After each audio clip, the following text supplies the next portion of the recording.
Hello everyone! In a previous video, we talked about emulsions and explored vinaigrettes. Today, we will go over another popular emulsion, mayonnaise. Mayonnaise is an emulsion of oil droplets in a water-based liquid, like lemon juice or light vinegar.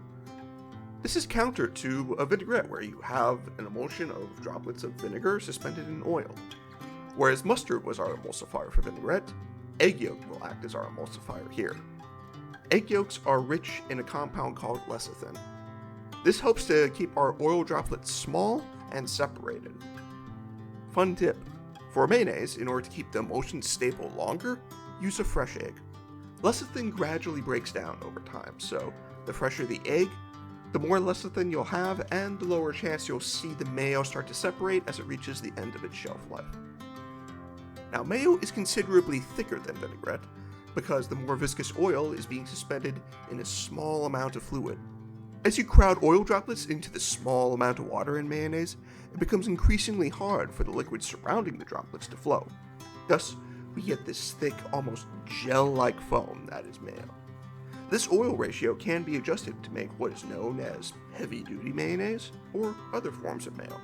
With that little science lesson done, why don't we get started and make some ourselves? We're going to need to get our ingredients together.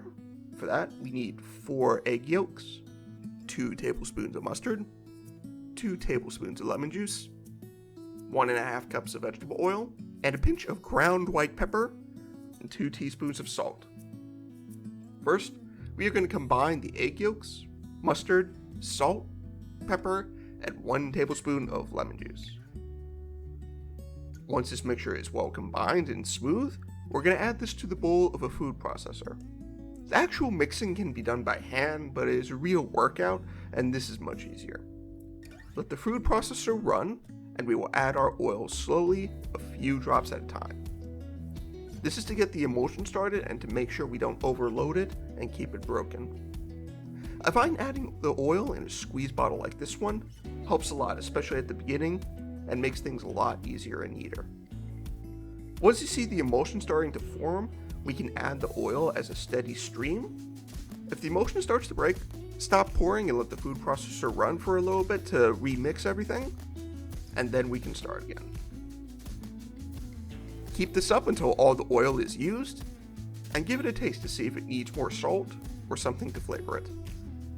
Likewise, if the mixture is just a little too thick for your liking, add in that other tablespoon of lemon juice and remix again for a few seconds. And there you have homemade mayonnaise. I like to crack this out every once in a while, as I find it often tastes as good, if not better, than store mayos, and I can make a lot of it all at once. It is also a blank canvas on which you can make any flavored sauce you want, and the building block for many other sauces such as aioli. P.S. You can make vegan mayo if you are of that persuasion. There are lecithin powders derived from soya. Just substitute these ingredients over here, mix together for every egg yolk that you would use in a typical recipe.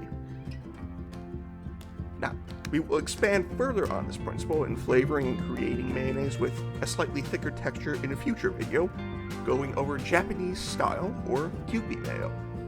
Until then, I hope you learned something fun here, and to see you here again at the Hungry Shark Tavern.